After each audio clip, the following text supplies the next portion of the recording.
पहली कहानी है संस्कार और भावना। हाँ, एकांकी संचय की पहली कहानी, ये विष्णु प्रभाकर द्वारा लिखी गई कहानी है, संस्कार और भावना। इसका मेन मकसद है बताना कि मानव की विचारधारा में परिवर्तन लाना है, ठीक है। और हम क्या करते हैं, पुराने रीति रिवाज में बंध जाते हैं, पुरानी परंपराओं का पालन करते हैं, और उसके चक्कर में क्या होता है, परिवार में बेड़ा गर्क हो जाता है, ठीक है ना। तो संस्कार और भावना को का बताया गया है कि इसमें ऊंचा क्या है, संस्कार बड़े हैं कि भावना है। तो आपको पता चलेगा कि संस्कार की तो जरूरत है हमें जीवन जीने के लिए, अच्छा जीवन व्यतीत, पर उनसे ऊपर भी क्या है, हमारे भावना। कहानी किससे शुरू होती है, आइए देखिए। कहानी शुरू होती है मां, बड़ा बेटा अविनाश। कहानी में मुख्य पात्र कौन है, अविनाश, अविनाश की बहू, छोटा बेटा अतुल और उमा, ठीक है। बात समझ आ गई। अब बात करते हैं कहानी में। मां एक हिंदू वृद्ध औरत है, बूढ़ी औरत है, वह हिंदू समाज के रूढ़िवादी संस्कारों से ग्रसित है। कहानी में जो मां है उसे अपने हिंदूवादी संस्कार कि मैं हिंदू ब्राह्मण परिवार को बिलोंग करती हूं, उसका वह मध्यम परिवार के पुराने संस्कारों की रक्षा करना चाहती है। मां भी वही करती है। वह बड़े बेटे अविनाश, जिसको अपनी मां चाहती है कि अपने मर्जी शादी कराए, पर वह एक बंगाली लड़की से प्रेम विवाह कर लेता है। बड़ा बेटा अविनाश एक बंगाली लड़की से प्रेम विवाह कर लेता है, और मां को यह बात पसंद नहीं आती है, क्योंकि मां पुरानी पुरानी मान्यताओं वाली है, और उसे लगा कि यह बाहरी जाति की लड़की है, वह उसको नहीं अपनाती है। नतीजा अविनाश को और उसकी पत्नी को, जो बंगाली पत्नी थी, उसको घर छोड़ के जाना पड़ता है। अब अविनाश की मां हर समय अपने बेटे के लिए दुखी रहती है, हाँ, क्योंकि बड़ा बेटा है, मां का प्यारा बेटा है, और उनका यह दुख वह छोटी बहू उमा से देखा नहीं जाता है। घर में छोटी बहू है, क्योंकि मां का एक छोटा बेटा भी है अतुल, उसकी पत्नी है उमा। अतः अविनाश की बहू से लड़ने के लिए चले जाती है, ठीक है। वो कहती है कि मैं जा रही हूं आज क्या करने। कौन जा रही है, छोटी घर की बहू जा रही है, क्या नाम है, उमा, जा रही है अविनाश की बहू से लड़ने, ठीक है ना, कि तुम्हारी वजह से घर में क्या है, मां दुखी है, ठीक है ना, घर में मां दुखी है। वहां जाकर अविनाश की बहू के भोले सुंदर रूप को और उसके व्यवहार को देख करके वह उस पर निछावर हो जाती है। अर्थात जो बंगाली बहू थी, अविनाश की पत्नी थी, वह सच में नेक स्त्री थी, एक गुणवान स्त्री थी और नेक व्यवहार की स्त्री थी। और इसके व्यवहार को देख करके उमा, जो उसे लड़ने गई थी, वहां उल्टा हो गया, वह उसकी मुरीद हो गई, है ना, वह तो उसको चाहने लगी। अचानक कहीं से मां को खबर लगती है, और फिर बाद में पता चलता है कि अविनाश को हैजे की बीमारी हो गई है। हैजा एक एक ऐसी बीमारी होती है जो वायरल डिजीज होती है, इसमें लोगों का प्राण तक चला जाता है। तो हैजे की बीमारी हुई है, और उसकी पत्नी ने उसकी प्राणों की चिंता किए बिना अविनाश को मौत के मुंह से बचा लिया है। हाँ, जब मां को पता चलता है कि वह बंगाली पत्नी, उसकी अविनाश की बड़े बेटे की पत्नी, उसके लिए क्या कर रही है, दिन रात सेवा कर रही है, और हैजा फैलता है, याद रखिएगा, तो वह अपने भी प्राणों की रक्षा नहीं कर, उसके लिए नहीं परेशान होती है। अब अविनाश की बहू को भी हैजे की बीमारी ने घेर लिया है। अब मां इस पर मां बेटे से मिलने बेचैन हो जाती है। वह अपने छोटे बेटे अतुल से अविनाश के पास ले जाने को कहती है, परंतु अतुल कहता है कि नहीं, अविनाश के घर जाए, अविनाश तभी अविनाश के घर जाएंगे जब बहू को स्वीकार करके घर लाने को तैयार हो जाए। कहता है मां, तुम क्या करो, अविनाश को और उसकी बंगाली पत्नी को क्या करो, घर लाने की अनुमति दे दो, तभी हम चलेंगे। और यही बात होता है, मां को समझ में आ जाता है, मां को बात समझ में आ जाती है कि हां, उसने गलत किया है। मां को समझ में आ जाता है कि मेरा संस्कार था हिंदू रीति रिवाज को पालन करना, जो पुरानी परंपराएं, रूढ़िवादी परंपरा ठीक है, पर आज जिस हम परिवेश में रह रहे हैं, वहां पर हमारी भावना जो है इससे बड़ी है। भावना क्या है, मानव कल्याण की, सेवा की। तो जब उसे यह समझ में आता है कि उसकी बंगाली बहू जो है वो अपने प्राणों की त्याग देने को तैयार है अपने पति की सेवा करने के लिए, तो इससे बड़ा भाव क्या हो सकता है। तो बस मां डिसाइड करती, मां तय करती है, मां ने तय कर लिया कि कुछ भी हो, वह उसके बेटी को बचा, अविनाश को भी नहीं बचेगा, ठीक है। अगर उसकी बहू मर जाएगी तो बेटा भी मर जाएगा, और अविनाश को बचाने की शक्ति केवल उसकी बहू में है। अतः वह पुराने संस्कारों की दास्ता से मुक्त होकर के, इस पुरानी परंपराओं को त्याग करके, परंपरा संस्कार को छोड़ करके वह भावना पे, वह अपने पुत्र के प्रेम भावना को प्रबल प्रभाव में अपनी रूढ़िवादी संस्कारों की जंजीरों को तोड़ देती है, ठीक है। मां अपने बेटे और बहू को अपनाने का निश्चय करती है। इस तरह कहानी का सुखद अंत होता है। छोटी प्यारी अच्छी सी कहानी थी, है ना। ये शायद मुझे लगता है घर के परिवार में झगड़े जो छोटे मोटे चलते हैं हर परिवार में, उससे लगता है मिलती जुलती हुई कहानी है, आपको बहुत प्रेरित करेगी। आइए, बहू की विदा। तो ये कहानी बहू की विदा, मतलब बहू की विदाई एक तरह से। तो ये हमारे समाज में लेखक ने जो समाज में दहेज की समस्या है इसको दर्शाया है। इसमें भी 5 पात्र हैं। पहला है जीवनलाल, ठीक है। दूसरा है उसकी पत्नी राजेश्वरी, बहुत अच्छी कहानी है। कहते हैं ना, अगर आप बुरा करोगे तो आपके साथ भी बुरा होगा। कहते हैं जैसा तुम बीज बोगे वैसा तुम फल पाओगे। अगर तुमने नीम बोया है तो तुम्हें आम तो ना मिलेगा, समझ रहे हो ना, करेला ही मिलेगा ना, नीम ही नहीं मिलेगा। समझ गए क्या। इस कहानी का उद्देश्य यही बताना कि अगर आपने लालच की, दहेज लिया, तो आपको दहेज देना भी पड़ेगा। कहानी में बड़ा मार्मिक तरीके से बताया गया है। तो कौन कौन है, जीवनलाल जी हैं, उनकी पत्नी राजेश्वरी, जीवनलाल की पत्नी राजेश्वरी, उनका बेटा रमेश, जीवनलाल का बेटा रमेश, उसकी बहू कमला, और प्रमोद जो कमला का भाई है, ठीक है। 5 मेन कैरेक्टर है। कमला का भाई प्रमोद। आइए, प्रमोद की बहन, ध्यान से सुनिएगा, मेन कैरेक्टर कौन है? मेन कैरेक्टर इसमें कमला है, ठीक है, जिसके साथ क्या हो रहा है? अन्याय हो रहा है। तो प्रमोद की बहन कमला का विवाह किससे हो गया है? जीवनलाल के पुत्र रमेश के साथ होता है। प्रमोद अपनी पारिवारिक हैसियत के हिसाब से दहेज भी दे देता है, जो उसके पास हैसियत ही दे देता है, पर जीवनलाल आशा के अनुरूप दहेज न मिलने से हमेशा चिढ़ा रहता है। हमेशा जीवनलाल इस बात से दुखी होता है कि उसको बच्चे के लिए दहेज कम मिला, उसके बेटे पे दहेज कम मिला है। वो हमेशा क्या करता है? कमला को प्रताड़ित करता है ना, तरह तरह से बहाने देता है कि वह जाए पैसा लेके आए। विवाह के बाद पहले सावन पर जब कमला अपने भाई के पास आती है तो घर में एक रस्म होती है ना कि प्रमोद क्या करेगा, भाई क्या करेगा, अपनी बहू को विदा करने का, कमला को विदा करने के लिए क्या करेगा? ससुराल पहुंचाएगा। परंतु कमला के ससुर जीवनलाल ने बहू की विदा नहीं चाहते। मतलब पहली शादी में, शादी के बाद पहली बार क्या होता है? जब बहू अपने घर वापस जाती है, इसे कहते हैं बहू की विदाई। बात समझ आ गई? कमला का नया नया विवाह हुआ है। विवाह किससे हुआ है? जीवनलाल के बड़े बेटे के साथ हुआ है, ठीक है। अब यहां पर जो जीवनलाल है दहेज लोभी है, उसकी पत्नी भी दहेज लोभी है, और वह दहेज कम मिलने का प्रताड़ना करते हैं, अपनी बहू को, कमला को प्रताड़ते हैं, है ना। दहेज मिल भी चुका है, उसके बाद भी उन्हें क्या है? कुछ ना कुछ और लालच चाहिए। अब कौन आया लेने के लिए कमला को? कमला का भाई लेने आया है, पर वह उसे क्या करते हैं? विदा करने को तैयार नहीं होते हैं। और वह क्या कहते हैं? जीवनलाल के अनुसार बेटे की शादी में बहू कमला ने परिवार वालों की हैसियत के हिसाब से उनकी खातिरदारी नहीं की। उनको लगा कि हमारी इज्जत कम हुई है और इसके मान पर धब्बा लगा हुआ है ना, हमारा मान सम्मान थोड़ा कम किया गया है, इसीलिए वो नाराज होते हैं, सब ड्रामा कर रहे हैं और दहेज लेने के लिए। तो ये जीवनलाल जो है लालची, दहेज लोभी है। जीवनलाल तो प्रमोद पर व्यंग भी कसते हैं और क्या कहते हैं कि मुंह मांगा दहेज देने का सामर्थ्य नहीं था तो अपनी बहन की शादी उनके बेटे से क्यों करवाई। बोला जब तुम्हारे पास पैसा था नहीं दहेज देने के लिए तो मेरे बेटे से शादी क्यों कराई, ठीक है। तब वह दहेज की पूरी रकम, इतना था उस जमाने में, 5,000 चुका दी जाती तो वह कमला अपने भाई के विदा नहीं करेगी। अब क्या लालच करता है? कहता है मुझे क्या करना है, मुझे 5,000 रुपए चाहिए, तब मैं बहू की विदाई करूंगा। तो कहानी बहुत पुरानी है, उस जमाने में 5,000 बहुत हुआ करता था, समझ रहे हो। तो प्रमोद को अपनी बहन को पहली बार वापस घर ले जाना है, तो बेचारी कमला जो कि बहू है जीवनलाल की अब इस समय, वो वेट कर रही है कि मेरा भाई मुझे ले जाए, सावन के अवसर पर घर ले जाए, और 5,000 रुपया देना है, और प्रमोद के पास पैसे नहीं है। प्रमोद जीवनलाल से अपनी बहन को मायके भेजने की प्रार्थना करता है, बोलता है केवल लड़की वाला होने के कारण उस पर अन्याय का विरोध करता है। बोलता है भाई बेटी है, बच्ची दी हमने। पर जीवनलाल ने अपनी बेटी गोरी, अब कहानी में ट्विस्ट है, जीवनलाल की खुद की बेटी, क्या नाम है उसका? गोरी। जीवनलाल की भी अपनी बेटी है ना, कहते हैं ना तुम दहेज लोगे तो दहेज देना भी पड़ेगा। तो जीवनलाल की अपनी बेटी है, क्या नाम है? गोरी। गोरी का विवाह जब करता है तो उसका उदाहरण देता है कि मैंने भी लड़के वालों को क्या किया था? धूमधाम से शादी की और लड़के वालों को खूब अच्छी खातिरदारी की, और इतनी अच्छी खातिरदारी की कि लड़के वाले दंग हो गए। लड़की वाले होते हुए भी उनकी मूंछ ऊंची है। ये अपनी जीवनलाल क्या कर रहे हैं? ऊंची ऊंची प्रशंसा कर रहे हैं। प्रमोद को बताना चाहते हैं कि तुमने दहेज कम दिया, मैंने अपनी बेटी गौरी की शादी में खूब पैसा लुटाया, बड़ी अच्छी खातिरदारी की। सब वाहवाही लूटने के लिए कर रहे हैं। देखिए क्या होगा। इसी समय क्या हुआ? उनका बेटा रमेश, हाँ रमेश वही है जो कहानी में कमला का पति है, ठीक है ना। तो रमेश कहां जाता है? अब वो भी जाता है बेटी गौरी को विदा कराने। अब बेटा भी जा रहा है अपनी बहन, याद रखिएगा। अब जीवनलाल का बेटा रमेश क्या कर रहा है? कहां जा रहा है? अपनी बहन को विदा कराने। और वह भी क्या होता है, किसी भी समय रमेश अपनी बहन गौरी को लेकर पहुंचता ही होगा। उसे लगता है कि उसकी बहन भी, हाँ मतलब जीवनलाल को लगता है उसकी बेटी भी गौरी आती होगी।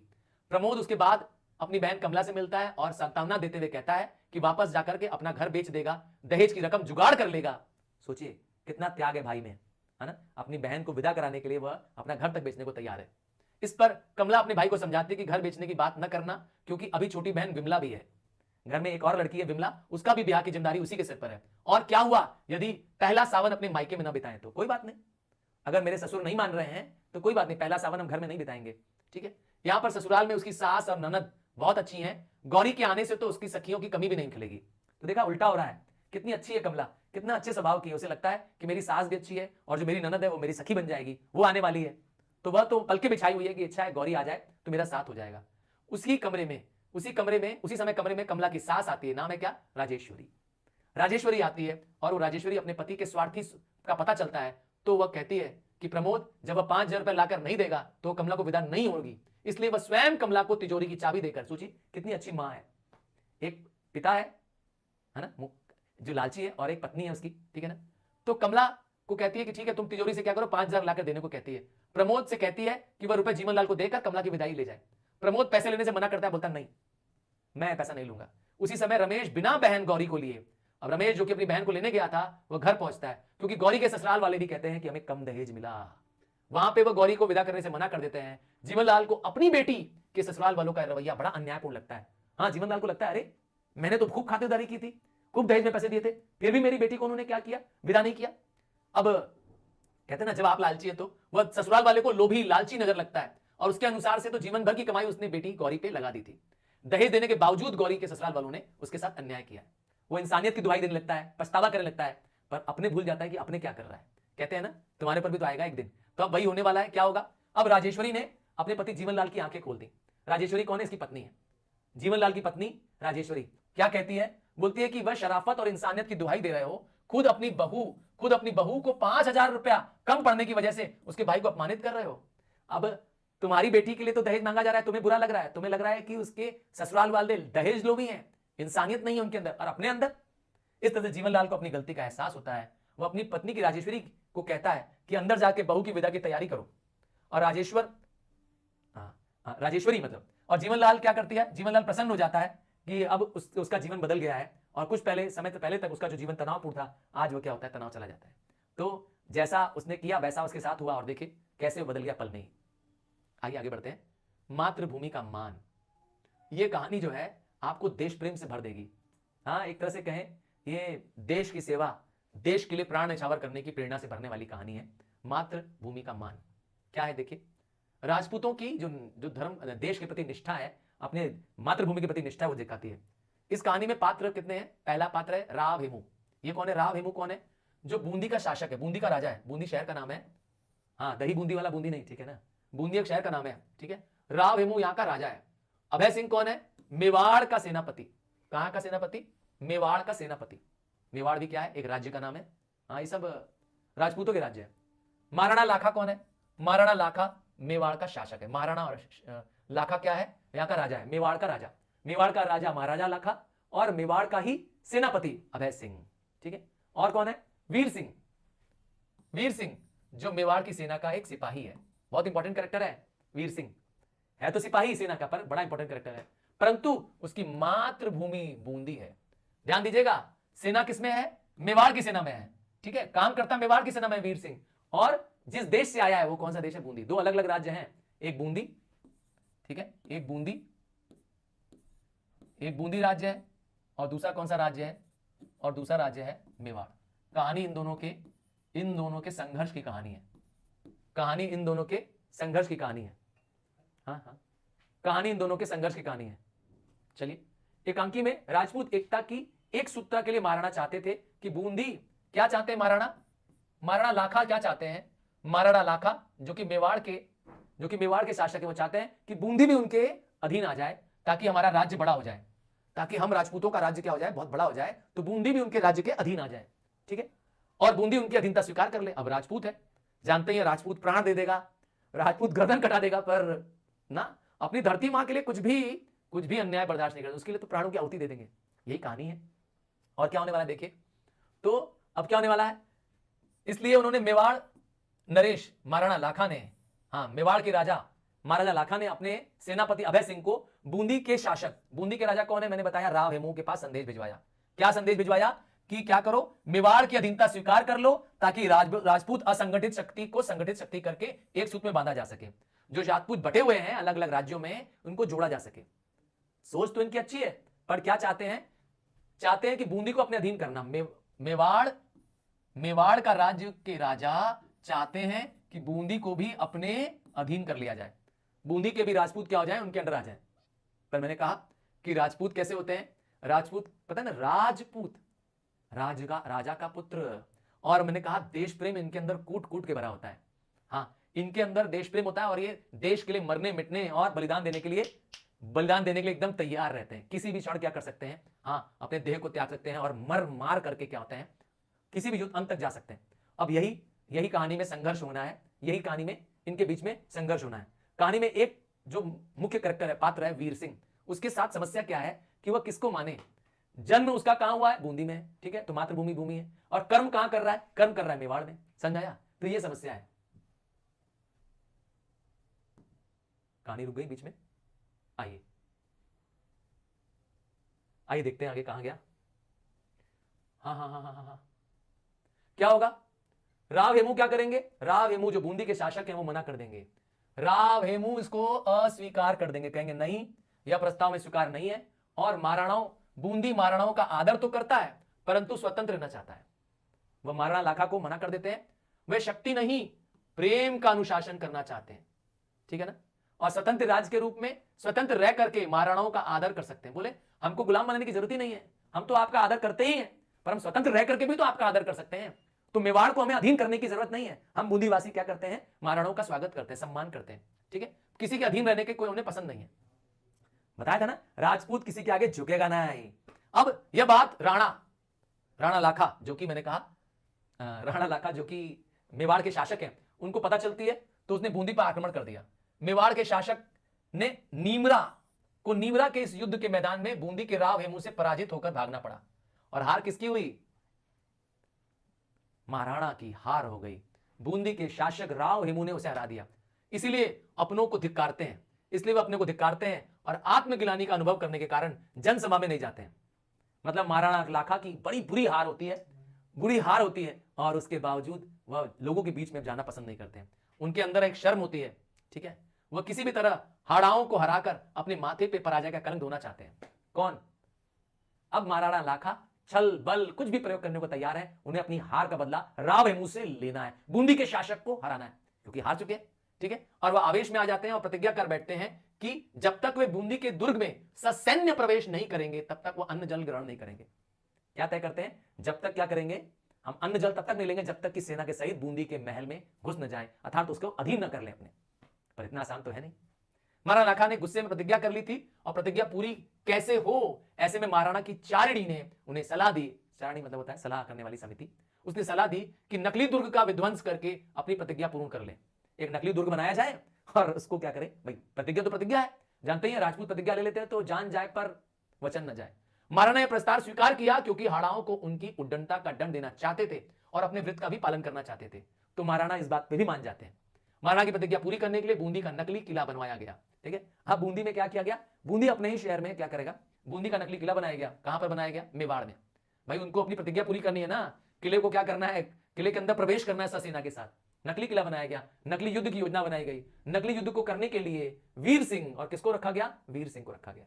याद है ना वीर सिंह, जिसका जन्म तो बूंदी में हुआ था पर वह सेना कहां पे काम करता है? मेवाड़ की सेना में काम करता है।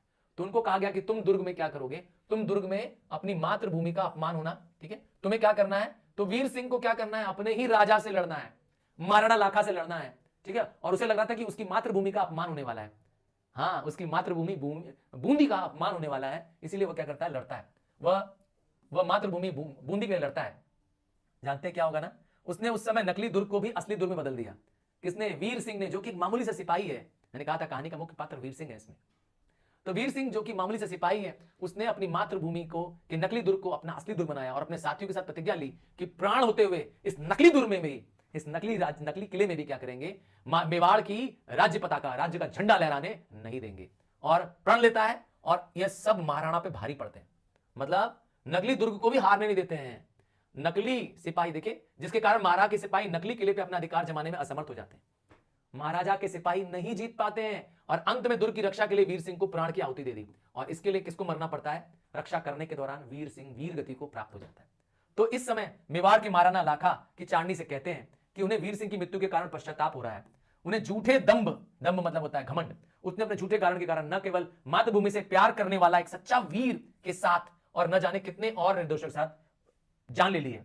और बूंदी के राव हेमू तथा हाड़ा वंश का प्रत्येक राजपूत आज इस दुर्घटना को भूल सकेगा। उन्हें लगता है कि इस तरह से जो बूंदी के हर एक नागरिक, जो राजपूत नागरिक हैं, क्या वह अपने इस राज्य का असम्मान भूल पाएंगे? इस वीर गति को क्या भूल पाएंगे? और इतने सैनिकों के जो युद्ध हुआ, जो मृत्यु प्राप्त हुई, तो यह कष्ट यही है इसका। ठीक इसी समय राव हेमू का प्रवेश होता है। वो उसे कहते हैं, हाँ, राव हेमू आते हैं समय और वह कहते हैं कि बूंदी हाड़ा के सुख दुख दोनों में मेवाड़ का साथ है। देखिए कितने अच्छे राजा हैं राव हेमू, है ना। वो कहते हैं कि हम आपका साथ देंगे और वीर सिंह इसका बलिदान सभी को मातृभूमि का मान रखना सिखाता है। तो वीर सिंह का बलिदान व्यर्थ नहीं जाता है। वह यह प्रस्तुत करता है, वह एक उदाहरण प्रस्तुत करता है कि किस तरीके से अपने प्राणों की बलि देकर के भी राष्ट्र का मान, राष्ट्र का ध्वज बचाया जा सकता है। तो इसी एकांकी का वही है वीर, और सभी लोग वीर सिंह के शव के आगे रखकर सर झुकाते हैं, अपना वीर सिंह के आगे अपना नमन करते हैं। चलिए, सूखी डाली क्या है सुखी डाली? एक संयुक्त परिवार के महत्व को दर्शाती है, मतलब ज्वाइंट फैमिली सिस्टम। अब सूखी डाली शब्द का मतलब है जिस पेड़ में लताएं, पेड़ सूख गया हो तो सोचिए क्या हाल होगा। कहानी में दादा मूलराज, कहानी किसकी है? दादा मूलराज, जहां एक संयुक्त परिवार के सदस्य हैं, ठीक है, क्या नाम है? दादा मूलराज। और वहीं उसके पोते की बहू एकल परिवार में विश्वास करती है। दादा का पोता, पोते की बहू नए जमाने की लड़की है। दादा चाहते हैं कि हम लोग संयुक्त परिवार में रहें, जबकि पोते की बहू चाहती है कि हम लोग एकल परिवार, जिसको न्यूक्लियर फैमिली कहते हैं। अपने पोते की बहू बेला से संयुक्त परिवार के विश्वास जगाने के लिए वो अपने विचारों को उस पर थोपते नहीं है। हाँ, वो जोर जबरदस्ती नहीं करते हैं कि तुमको मेरी बात माननी पड़ेगी, नहीं नहीं, वह उसकी भावनाओं का सम्मान करते हैं और समय पर स्वतंत्रता देते हैं। अंततः संयुक्त परिवार के महत्व को समझाते हैं, बताते हैं कि संयुक्त परिवार का क्या मतलब है। एक एकल संयुक्त परिवार को के महत्व को प्रतिपादित करते हैं, मतलब joint family system is more important than the nuclear family system. क्या होगा देखिए, एक एकालाप में कई पुरुष, मतलब जब आपस में बात कर रहे होते हैं, महिला पात्र है। पुरुष पात्र में दादा मूलराज जो कि मेन आदमी है, करमचंद, परेश, भाषा, मल्लू।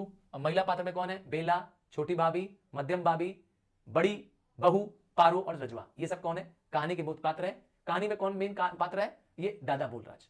तो कहानी में दादा मूलराज घर के मुखिया हैं, उनकी उम्र 72 साल है, 72 साल है। दादा मूलराज अपने परिवार को बरगद के पेड़ मानते हैं। कहते हैं जिस तरह से बरगद का पेड़ जो होता है उसकी अनेक शाखाएं होती हैं, है ना, उसकी अनेक जड़ें होती हैं, वैसे ये भी हमारा घर भी है, ठीक है ना।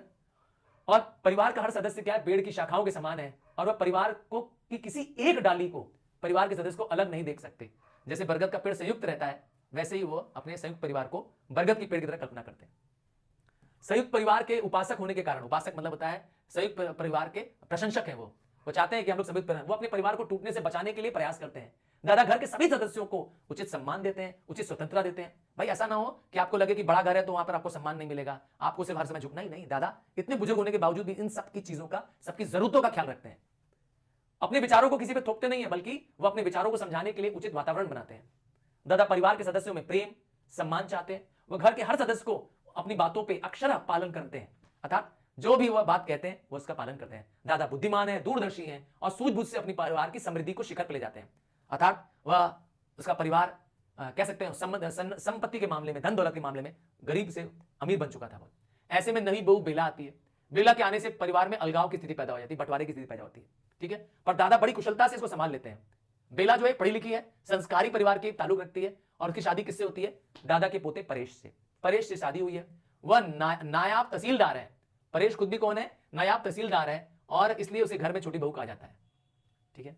छोटी बहू आए दिन मामा की तारीफ करती रहती है, और इसी वजह से घर में सभी सदस्य उसे घमंडी समझते हैं। छोटी बहू का ही मेन, मैंने कहा कहानी में मेन ट्विस्ट है। देखिए छोटी बहू की घमंडी भी है, उसकी बातों को ऊपर हंसते रहते हैं। साथ ही घर के सदस्य उसे अभिमानी या घमंडी मानते हैं। कुछ लोग उसका उपहास भी करते हैं। छोटी बहू एक बड़े घर की उच्च शिक्षित बेटी है, हाँ, पैसे वाली घर की लड़की है, और शादी से पहले वह अपने मायके में राज करती थी, लेकिन ससुराल में उसका सम्मान करना था, सबका यहां सम्मान करना था। उसको लगा कि यहां उसका दमन हो रहा है, उसकी आज्ञा का पालन करना था, इसलिए उसका व्यक्तित्व तो कुछ दबा हुआ लग रहा था। उसे लगा कि उसको क्या हो रहा है, यहां पे सबकी सुननी पड़ रही है, यहां वो छोटी है, यहां वो घर में सबको सम्मान दे रही है, जबकि अपने घर में क्या होता था, सबसे सम्मान पाती थी, बड़े घर की बेटी थी, सम्मान पाती थी, है ना, रुतबा था। यहां पर उसे लग रहा था कि यहां पे उसको सबकी सुननी पड़ रही है, ठीक है। आइए बढ़ते हैं आगे। अब क्या होगा, घर में बदलाव को बचाने के लिए एक सभा बुलाई गई, और छोटी बहू के साथ कैसा व्यवहार करना चाहिए सभी को समझाया गया। हाँ, दादाजी ने सबको समझाया कि छोटी बहू का सम्मान करो, छोटी बहू का परिहास या उपहास मत करो, ठीक है। दादाजी ने सभी को समझाया कि कोई भी व्यक्ति उम्र या हैसियत से छोटा बड़ा नहीं होता है। छोटी बहू भली रिश्ते में छोटी है, लेकिन बुद्धि की दृष्टि से वह सबसे ज्यादा तेज है। तो इसीलिए क्या करना है, सभी को उसकी योग्यता का सम्मान करना है, उम्र का नहीं। घर में योग्यता का सम्मान करना है, और उसे पढ़ने का भी समय देते थे, और उसे महसूस न होने देते थे कि घर में कोई दूसरा है। तो दादाजी के समझाने से सारे घर वालों ने क्या किया, छोटी बहू का उपहास करना, उसका घमंडी स्वभाव को त्याग दिया, उसके प्रति जो निराशावादी सोच थी उसको बदलाव कर दिया, क्योंकि वह पढ़ी लिखी थी, समझदार लड़की थी, अच्छे संस्कार वाली घर की लड़की थी। दादाजी के ही कहने पर सभी सदस्यों ने बेला को अधिक सम्मान देने लगे, जिसके थोड़ी दिनों बाद ही वो क्या होने लगी, असहज जो महसूस कर रही थी, वह परिवार में रहना चाहती है। वह दादा से कहती है कि जिस बरगद के पेड़ के अलावा कोई डाली नहीं दिख रही है, लेकिन वह क्या देख पाएंगे कि पेड़ की एक डाली सूख गई है, ऐसी सूखी डाली नहीं बनना चाहती। तो वह चाहती है कि वह उस बरगद के पेड़ की एक हरी भरी डाली बनी रहे। किसको? अपने आप को कहती है। वह सूखी डाली बनकर नहीं रहना चाहती है, परिवार से बिछुड़ करके, परिवार से जुदा होकर के वह नहीं रहना चाहती है, और वापस क्या करना चाहती है, पूरे परिवार के विकास में योगदान देना जाना चाहती है, ठीक है। अंत में बेला भी संयुक्त परिवार के साथ रहना स्वीकार कर लेती है। तो ज्वाइंट फैमिली सिस्टम में बड़ों का बड़ा इंपॉर्टेंट रोल है। अगर बड़ों ने घर में छोटों का मान सम्मान रखा, उनके हितों का ध्यान रखा और सबको एक दूसरे का मान सम्मान करना सिखा दिया तो घर टूटने से बच सकता है। यही इस कहानी का संदेश है। तो मुख्य पात्र दो ही हैं, बेला छोटी बहू और मुख्य पात्र दादा, ठीक है, मूलराज। महाभारत की सांझ, मतलब नाम में क्या लिखा है, महाभारत की सांझ, तो कहानी महाभारत काल की है, महाभारत का ही इसमें उदाहरण है। तो यह कहानी किस बारे में है, यह कहानी एक प्रयास है जिसमें चाहते हैं कि कूटनीति बलवान बुद्धिमान भली क्यों ना हो, पर आपको आपका रास्ता धर्म का नहीं है तो आपका अंत निश्चित है, ठीक है ना। मतलब आपने अगर चालाकियां की, चालबाजी की, धर्म के मार्ग पे नहीं चले तो आप कितने भी बलवान क्यों ना हो, आपकी हार निश्चित है, ठीक है ना। तो उसने मनुष्य को त्याग सहनशीलता का पाठ पढ़ाती है। इसमें दो मुख्य कारण है, ठीक है। महाभारत का युद्ध क्यों लड़ा गया, तो आपको पता ही है, महाभारत का युद्ध इस बात के लड़ा गया क्योंकि पांडवों ने अपना राज्य हार गए थे। हाँ, पता है ना, मामा शकुनी ने चालाकी से पांडवों का राज्य जीत लिया था और पांडवों को 13 वर्ष का वनवास मिला था। 13 वर्ष का वनवास, पांडवों को राज्य से निकाल दिया गया था। इसमें 12 वर्ष वनवास था और 1 वर्ष का अज्ञातवास था, ठीक है ना। पांडवों में 5 भाई हैं और पांचों भाई ने द्रौपदी के साथ क्या क्या वन भटके थे। तो इस कहानी में धृतराष्ट्र है। धृतराष्ट्र कौन है, जो अंधे राजा है, ठीक है। धृतराष्ट्र यही पांडवों के चाचा लगेंगे, हाँ, बड़े पापा लगेंगे, मतलब पांडवों के, और कौरवों के पिता है धृतराष्ट्र। और संजय कौन है, संजय उनका कह सकते हैं उनका सेवक भी है और उनको गाइड करने वाला भी है। और दुर्योधन है धृतराष्ट्र का सबसे बड़ा बेटा और सबसे धूर्त। महाभारत कराने वाले में सबसे बड़ा नाम किसका आता है, दुर्योधन का आता है। युधिष्ठिर है, मानते ही है, पांडवों में 5 भाइयों में सबसे बड़ा युधिष्ठिर है, जो कि सबसे बलशाली है ना, और बलशाली भी है और ज्ञानी भी है। धर्म के नाम पर वो धर्म के मार्ग पर चलने वाला है, ठीक है। उसने पूरे जीवन काल में कभी झूठ नहीं बोला, ठीक है। और भीम तो गदाधारी है, ठीक है ना।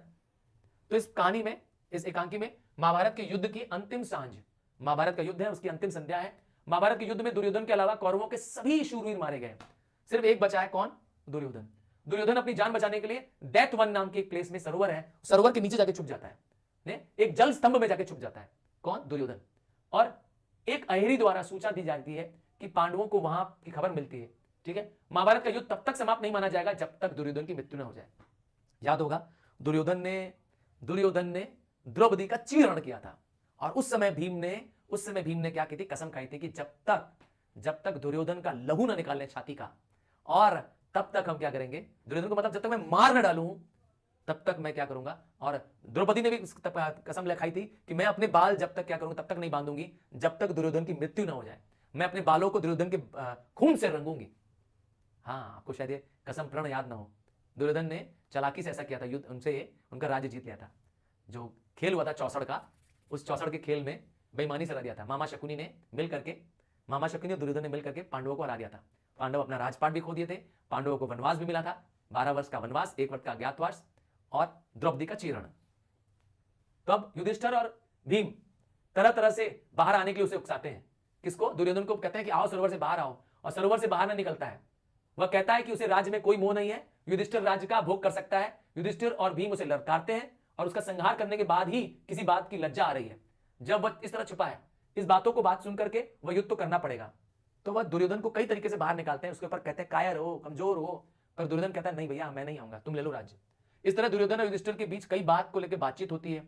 अंत में दुर्योधन जल से बाहर आकर युद्ध करने को तैयार हो जाता है, और युद्ध में क्या होता है, उसकी हार होती है और भगवान श्री कृष्ण वहां मौजूद होते हैं। उन्होंने दुर्योधन के शरीर को, भीम ने उसके शरीर को चीर दिया था, जो उसने कहा था वो कर दिया। जिस समय उसने अपनी अंतिम सांस ले रहा था दुर्योधन, तब उस समय दुर्योधन और युधिष्ठिर दुर्योधन की पीड़ा को कम करने के लिए, युधिष्ठिर ने दुर्योधन की पीड़ा को कम करने के दुर्योधन के पास जाते हैं, और वह दुर्योधन को लगता है कि अब अंतिम समय में भी युधिष्ठिर ने चैन नहीं लेने दे रहे हैं। दुर्योधन को लगता है कि यहां पर भी युधिष्ठिर से चैन नहीं लेने दे रहा है। पुनः उन दोनों के बीच कई मुद्दों पर बात होती है और दुर्योधन के अंतिम वाक्य यही है, मेरे पिता अंधे क्यों हुए के साथ एकांकी। उसे लगता है कि उनके पिता, दुर्योधन के पिता धृतराष्ट्र अंधे थे, उनके साथ अन्याय हुआ था, है ना। और पांडु कौन है, पांडवों के पिता, है ना। पांडवों के पिता धृतराष्ट्र के छोटे भाई थे, फिर भी उनको राजकाज मिला। तो वो एक तरह से मतभेद अपना हर बार क्या करते हैं, दुर्योधन उसको जताते हैं, है ना। और वो बदले की भावना से हमेशा पांडवों से रहते हैं, और अंत में देखिए लालच में मौत भी हो जाती है, सारे कौरव भाई मारे जाते हैं। हो सकता है कि महाभारत का युद्ध ही ना होता अगर कौरवों ने क्या होता, 5 गांव अगर क्या किया होता, पांडवों को दे दिया होता। वो 5 गांव लेने को भी तैयार थे, 5 गांव लेकर के भी छोड़ देंगे, पर दुर्योधन तय करता है कि हम एक सुई की नोक जितनी भी भूमि नहीं देंगे पांडवों को, इसीलिए युद्ध होता है। श्री कृष्ण के मनाने पर भी, हाँ, श्री कृष्ण के समझाने के बावजूद भी कौरव नहीं मानते हैं, दुर्योधन नहीं मानता है, कहता है मैं पांडवों को कुछ भी नहीं दूंगा। दीपदान, दीपदान, हाँ, एक दिए को दान में देते हैं तो इसे कहते हैं दीपदान। क्या है इसका अर्थ, आइए देखें। दीपदान एक कथा है चित्तौड़ की एक ऐतिहासिक घटना पर, जिसमें पन्नाध्यायी, अब यहां पर पन्नाध्यायी एक घर में काम करने वाली सेविका है, पन्नाध्यायी का अपूर्व त्याग है। देखिए क्या कहानी है, एकदम टचिंग कहानी है। कहानी में है कौन कौन है, कुंवर सिंह है, कुंवर उदय सिंह है। कहानी के मुख्य पात्रों में कौन है, कुंवर उदय सिंह, पन्नाध्यायी, मैंने कहा सेविका एक तरह की समझिए, सोना है, चंदन है, शामली है, कीरत है, बनवीर है, ये है कहानी में, ये मुख्य बात है। महाराणा सांगा, ध्यान से सुनिएगा, कहानी यहां से शुरू होती है। महाराणा सांगा की मृत्यु के बाद उनके पुत्र कुंवर उदय सिंह, महाराणा प्रताप की मृत्यु हो चुकी है, उनके पुत्र का नाम है कुंवर उदय सिंह, इनको राज सिंहासन का उत्तराधिकारी बनाया गया। अब इनकी आयु कितनी है, इनकी आयु सिर्फ 14 वर्ष है। कितना साल है, सिर्फ 14 वर्ष है। और महाराणा सांगा के भाई, क्या नाम है महाराणा सांगा के भाई, पृथ्वीराज के दासी पुत्र बनवीर को राज की देखभाल के लिए नियुक्त किया गया है। तो महाराणा सांगा के भाई पृथ्वीराज, उसके दासी पुत्र बनवीर, इसको जिम्मेदारी दी गई कि क्या करो, राज्य की देखभाल करो। धीरे धीरे वह राज को हड़पने की योजना बनाने लगा। ठीक है, कौन, ये बनवीर। उसके मन में लालच आ गई कि ये बच्चा छोटा है, ये जो बालक है बालक उदय सिंह छोटा है, इसके मन में पूरा राज हड़पने की लालच आ गई। वह चित्तौड़ को अपना एक छत्र शासन जमाना चाहता था, और यह तभी हो सकता था जब वह अपने रास्ते के सबसे बड़े कांटे, क्या नाम है कांटे का, कुंवर उदय सिंह को, जब ये 14 वर्ष की उम्र सिंह को क्या करेगा, मार सटाएगा। दूसरी ओर पन्नाध्याय कौन थी, कुंवर सिंह की सेविका, उसकी धाय माता थी, क्या थी, धाय मां। धाय मां कौन होती है, एक ऐसी मां जो बच्चे का देखभाल करती है, मां समान रहती है, जब असली मां नहीं रहती है उसके बावजूद भी क्या करती है, ठीक है, उसका बाल भी बाका नहीं होने देती है। ठीक है, तो सेविका कौन है, पन्नाध्याय। ठीक है, उत्तर बनवीर ने कुंवर उदय सिंह को अपने रास्ते से हटाने के लिए रात के समय में महल में दीपदान का आयोजन किया। एक पर्व है दीपदान, जिसमें क्या होता है, स्त्रियां नाचती हैं। हाँ, दीपदान एक बहुत बड़ा पर्व है, उसका आयोजन किया। इस दीपदान का मकसद क्या था, इस दिन का मकसद था कि इसमें उदय सिंह की हत्या करना, वो कुंवर उदय सिंह की हत्या करना चाहता था, और वह एक बड़े से दीपदान एक आयोजन करता है। कुंवर उदय सिंह, ध्यान दीजिएगा, कुंवर उदय सिंह उत्सव में शामिल करने के लिए वह स्वरूप सिंह की बेटी, हाँ, वह स्वरूप सिंह की बेटी सोना को भेजता है।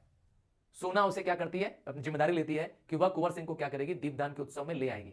ठीक है, परंतु पन्नाध्यायी भी किसी भी सूरत में कुंवर उदय सिंह को वहां जाने नहीं देती है।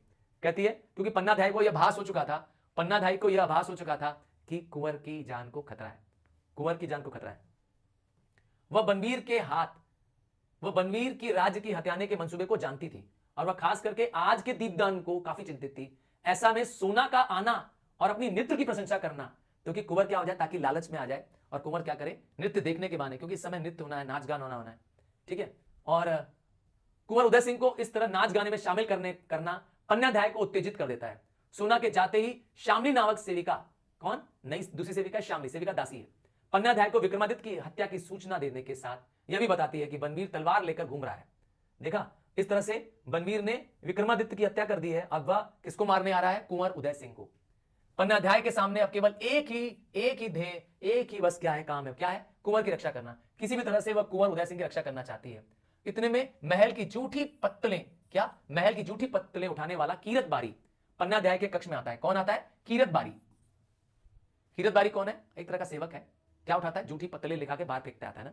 उसे देखते ही पन्नाध्याय को एक उपाय सूझता है। वह क्या करती है, टोकरी में कुंवर उदय सिंह को छिपाकर कुंवर उदय सिंह को उस जूठे पत्तलों वाले टोकरी में छुपा देती है और महल के बाहर सुरक्षित स्थान भिजवा देती है। कुंवर उदय सिंह की शैया पर अपने बेटे, और जहां कुंवर उदय सिंह सोया था, जिस बिस्तरे पे कुंवर उदय सिंह सोता था, उसमें अपने बेटे चंदन को, अपने खुद के, अपने पुत्र, निजी पुत्र को, अपने पुत्र का बलिदान देने के लिए क्या करती है, चंदन को सुला देती है। चंदन भी उसके पुत्र के ही, कुंवर उदय सिंह के ही उम्र का बराबर का पुत्र है। उस समय बनवीर नंगी तलवार लेकर कक्ष में प्रवेश करता है। पन्नाध्याय अनेक तरह से कुंवर उदय सिंह को बनवीर से बचाने का प्रयास करती है, बहुत बार समझाती है, कुंवर को न मारने के लिए कहती है, परंतु बनवीर चंदन को कुंवर सिंह समझकर मार देता है। और नतीजा क्या होता है, पन्ना अपने ही पुत्र चंदन की मृत्यु अपने पुत्र की मृत्यु पन्नाध्याय अपने सामने होता हुआ देखती है, क्योंकि बनवीर उसके सामने उसके पुत्र का वध कर देता है। पन्नाध्याय जो मां है, अपने पुत्र की मृत्यु देख के मूर्छित हो जाती है, पर उसने अपने त्याग से अपने पुत्र के भी का त्याग करके अपने राज्य के धर्म का पालन किया, अपने राजा को कुंवर उदय सिंह की प्राणों की रक्षा कर ली। तो मैंने कहा ना, एक्सट्रीम लेवल ऑफ नेशनलिज्म, देश प्रेम। ओहो, सब कुछ खत्म। आप हिंदी ग्रामर में आप बड़े परेशान हो रहे थे, क्या चीज कि सर हिंदी ग्रामर कहां से करें, क्या करें, तो आपके लिए अब हिंदी ग्रामर का भी कुछ पार्ट है। जो प्रीवियस ईयर्स के पेपर्स में आए हिंदी ग्रामर के कुछ क्वेश्चन से मैं आपके साथ करूंगा। हां, वो क्वेश्चन जो 8 नंबर आपको तुरंत दिला सकते हैं, 8 नंबर आपको तुरंत दिला सकते हैं, ये बात कर रहा हूं। आइए देखें क्या क्या है वो ग्रामर में करने लायक। मैंने आपके लिए जो प्रीवियस ईयर क्वेश्चन पेपर्स में आए, जो जिस टाइप के क्वेश्चंस आ रहे हैं, हाँ एमसीक्यू वाले क्वेश्चंस, में उनकी बात कर रहा हूं। आइए उसको करते हैं। चलिए बताइए, एकाकी संचय आपने तैयार की है, एकाकी संचय तैयार की है, तो किस एकाकी संचय को आपने सबसे इंपॉर्टेंट तैयार किया है? मुझसे पूछेंगे तो अंतिम वाली एकांकी संचय इंपॉर्टेंट है। वैसे एकांकी संचय रिपीट होने की पूरी चांसेस है, हाँ एकांकी संचय रिपीट होने की पूरी चांसेस है। वैसे एक बार मैं आपको बता दूं कि क्या क्या एकांकी अच्छे से करिए। मुझसे पूछेंगे तो मैं कहूंगा दीपदान महादान जबरदस्त ज्ञान अच्छे से करना है, इंपॉर्टेंट है। हाँ, मैं आपको ग्रामर अभी करा रहा हूं, पहले एक बार बता दूं इसमें क्या क्या है। दीपदान अच्छे से करिए, और क्या करना है, महाभारत की सांझ भी एक बार बहुत अच्छे से करना है, बहुत इंपॉर्टेंट स्टोरी है। सूखी डाली आप छोड़ सकते हैं, सूखी डाली छोड़ सकते हैं। मातृभूमि का मान भी कर लीजिए, मातृभूमि का मान भी कर लीजिए, तीनों को बहुत अच्छे से करिए, ठीक है। लास्ट ईयर के पेपरों में ये सूखी डाली आई हुई थी और ये भी आई हुई थी, पहली वाली कहानी बहू की विदा, ठीक है। और मैंने आपको कहा जो 3 कहानियां, वो 3 कहानियां अच्छे से करिए।